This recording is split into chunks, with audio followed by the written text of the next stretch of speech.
নমস্কার, আমাদের কৃষ্ণা টক্স বাংলা চ্যানেলে আপনাদের স্বাগতম।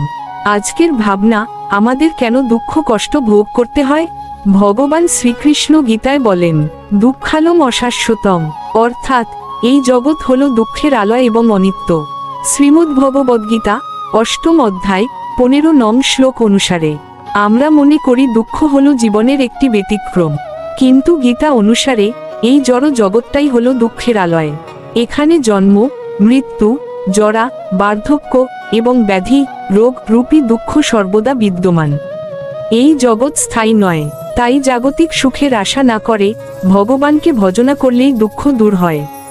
এই কঠিন সত্যটি নিয়ে আপনার অনুভূতি কেমন তা কমেন্টে জানাতে ভুলবেন না। প্রতিদিন রাত ৮টায় কৃষ্ণা টক্স বাংলা চ্যানেলের ধর্মীয় আলোচনা শুনতে ভুলবেন না। চ্যানেলটিকে দ্রুত সাবস্ক্রাইব করে এই জ্ঞান অন্যদের কাছে পৌঁছে দিতে সাহায্য করুন। হরে কৃষ্ণ।